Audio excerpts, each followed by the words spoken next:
Hello everybody, this is Tim again here with another video. I want to do a Terminator ranking video of the films since I've been doing tribute videos basically to the franchise lately. Now if you've watched my old reviews of the movies, pretty much I enjoyed all the sequels after 2 because I like them as just like fun Arnold films. I was able to see them for what, just to accept them as like Arnold action flicks.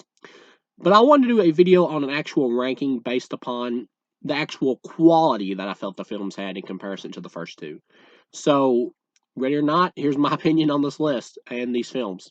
Number 1, I would put easily Terminator 2, 4 out of 4, classic masterpiece film. It was revolutionary for the time it came out because the special effects of T-1000. That's really part of the reason these first 2 Terminator films stick out so well, is because of the awesome special effects for the time, especially for the T-1000, which was hugely groundbreaking. And that's part of the reason the other Terminator sequels post 2 have never been able to like really replicate the fun of these first 2 because they just can't come up with any idea effects wise to be as groundbreaking or amazing for their times as this T-1000. Now, easily 4 out of 4 for the second film, put it at number 1. Number 2 would be also a 4 out of 4 with the original film, which I thought was an awesome flick. I really enjoyed Terminator 1. It's basically a classic B-movie slasher film. It does have some low-budget effects every now and then, but they have charm to them for the time period they're in. And Kyle Reese's death is a little weak, but other than that, it's easily a 4 out of 4. The final with Sarah Connor crushing the Terminator, great stuff. After Terminator 1, I would say Terminator Dark Fate. I actually really enjoyed Dark Fate watching it this time. And I think I enjoyed it back in the day when I did a review for it when it came out. Yeah, to me, this is easily the best third Terminator film. I think it is the true T3. It does have some problems. There are one or two kind of wokish lines in the movie that feel a little forced. But besides that, overall, I think it's a 3.5 out of 4. It is a really good Terminator flick for a third sequel. It doesn't come close to the first 2, but for a third film in a series, it is a really good sequel. I think McKenna, what's the actress's name that plays Grace in the film? Mackenzie Davis, I think. She does a great job. Linda Hamilton does a great job. She pretty much carries the film, in my opinion. Arnold Schwarzenegger also does a great job. It's cool to see him in a new dynamic as the Terminator here, with him like having actually killed John Connor and is off like raising a family and all that, or not really raising a family, but taking care of a family. But yeah, Linda Hamilton's great in the film. The one weak link in the cast is the girl who plays Danny, the new like savior of humanity. I don't think her acting's that great, and when it shows the future like scenes where she's saying "fuck fate," her acting is pretty bad. It's pretty cringy right there, and I just don't think the scene worked at all. And plus, the line is just kind of bad too and cheesy. If you watch, there are some deleted scenes from the film with actually, I believe, an alternate future scene with the character Grace like volunteering herself to go back in time to save Danny, which and you get to see Danny his future self there, and it was a much better executed scene than the fuck fate scene. They should have kept that and got rid of the F fate scene. If they ever do a director's cut of this movie, they need to take that scene out and reinsert this one. And there were one or two other deleted scenes that probably would have made the movie a little bit better. But overall, it's a 3.5 out of 4. I know some people have a problem with the whole killing of John Connor and all that. Personally, when I watched Terminator 2 as a child, I never like was blown away by the John Connor character. I liked him, but he was never like, oh God, John Connor. Like I never knew John Connor had so many super fans. Like, and I'm talking about in context of those first 2 original films. They tried to make John Connor the star in the later films. Now, and I'll get to that. But since this is just a direct sequel to the second film and the first film, like I never like was blown away by John Connor in Terminator 2. Like I guess maybe some chicks had crushes on him, like as little girls and stuff like that and all that, and maybe some kids thought he was cool and stuff because he was kind of the rebellious Edward Furlong. But I thought he was easily the weakest member of the cast in Terminator 2. He wasn't bad. He did a good job in terms of what he was asked to do, but he wasn't anything amazing in that film. And yes, I know the plots are kind of about like him like saving humanity or whatever, but he did defeat Skynet in Terminator 2. Like they are dead in this film, and there's a new future with a new savior. Yes, you can say it's kind of pointless killing him off only to like go to a complete new savior and just repeat kind of the same thing or similar thing. But I thought it worked in the context of this film because I thought that his death really propelled Sarah Connor who I really believe is the main human character of these three films, and made her like more interesting as a character and dynamic wise for this third film, especially between her and Arnold. So to me, it paid off because Sarah Connor was always the one I liked better than John Connor. And when I watched Terminator 2 as a kid, to me that was always Arnold's film, not like John Connor's. So it never bothered me because I thought it worked in context for the Sarah Connor character and made an interesting dynamic and story for her in this film. But yeah, the Danny character, she is weak. The actress is miscast, or she just needed like better directing for her future scenes. But yeah, 3.5 out of 4. Really good sequel. I don't. It's not anywhere close to Terminator 1 or 2, but it is really good. I'm fine with the franchise just stopping here as a trilogy because they're not going to do a sequel to Dark Fate because it flopped. So eventually they're probably just going to reboot again and do another direct sequel to Terminator 2 with another yet new John Connor yet again. Um, I don't really need it. Like I'm fine with just the franchise stopping here. I don't really personally need another one. But if we get one, then it needs to be directed by somebody with an amazing vision like Christopher Nolan or something. That would be the only way you could totally revive the Terminator franchise. You need someone like him. But yeah, in terms of this movie, third favorite easily. After this, I would say Terminator Salvation.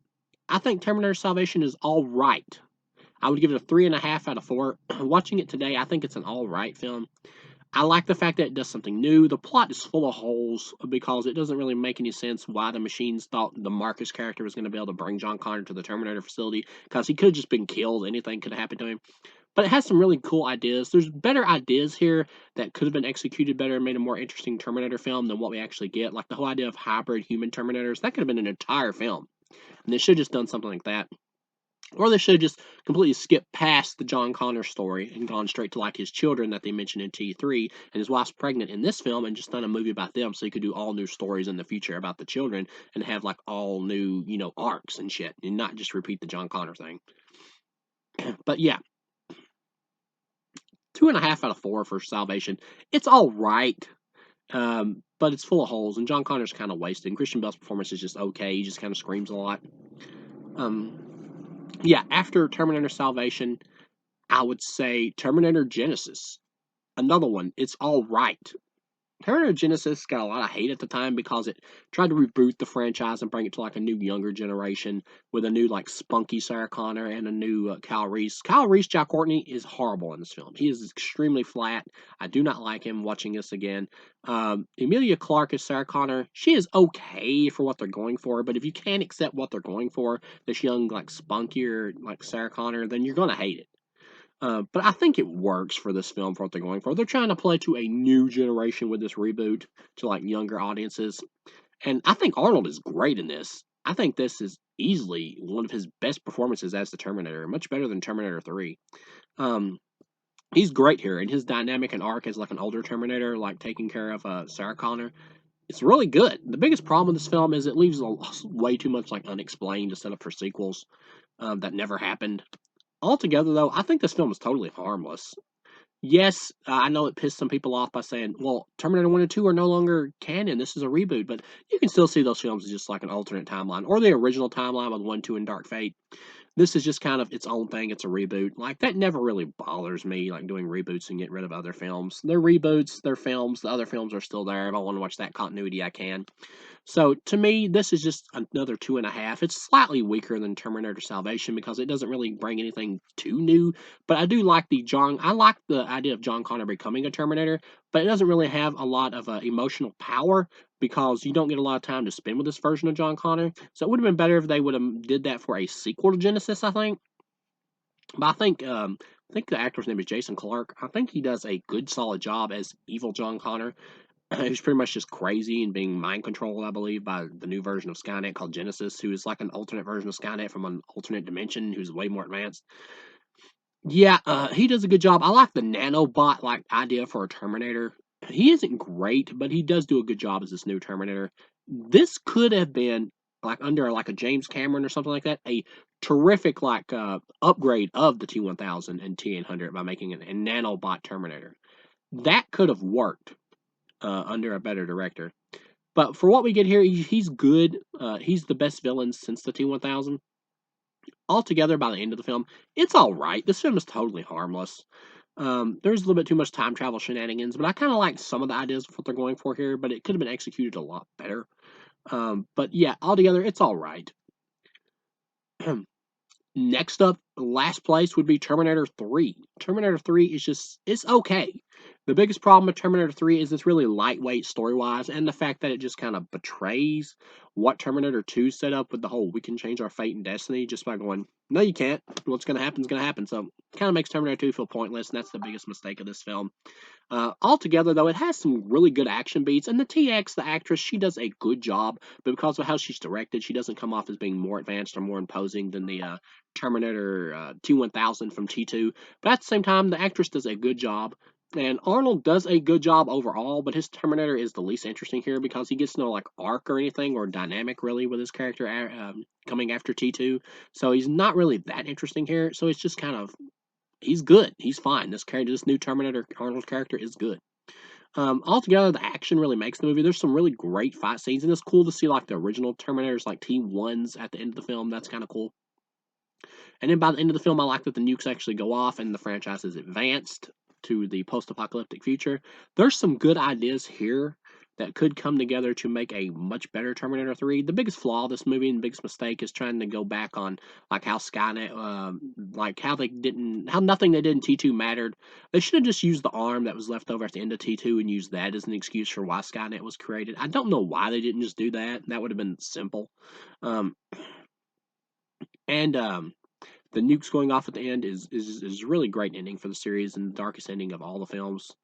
And it's actually better than the film as a whole. The ending is because the film as a whole is a little bit too jokey and way too much comedy. Some of the comedy is funny. I actually did laugh when Schwarzenegger said "talk to the hand" because he is a Terminator, so it makes sense that he would try to communicate with humans and stuff he's learned from other humans. Altogether, though, it's just okay for the action. It's not a totally bad movie. It's not the worst thing ever. It's just okay. It's an okay, completely fine Terminator sequel. If you can accept it as like its own thing, not trying to repeat the James Cameron style, and if you can accept like the new time travel thing of how the film goes against what happened the time travel ideas in part two about how you can change fate, if you can accept like the new time travel ideas this one presents, I think this is actually a good action flick Terminator film. But as a sequel to T2 for what T2 was going for, it's just okay. So it's easily last place. The Sarah Connor Chronicles, I also want to mention briefly, was a good show, but because it had no ending, it just went nowhere. So that's just a good show. That really is the best continuation after T2. But but because it has no ending, it makes it just a good continuation instead of a what could have been a great one. So yeah, overall, that's my ranking for the Terminator franchise. I would be fine if it stopped here. If we do get another one, I hope it's in some way connected to Terminator Dark Fate because I really don't want to see yet another reboot with yet another version of John Connor. And before I forget, Nick Stahl did a good job as John Connor Terminator 3 for what they were going for in that one, which is pretty much an extension of the Edward Furlong version. I thought he was totally fine. So if you want like just the basic John Connor story of what they talked about in Terminator 1 and 2 with him like saving humanity and all that, you get it in T3 and T4. So you can just watch those movies. They're there. So that really didn't bother me with Terminator Dark Fate because those movies are there. They're already done.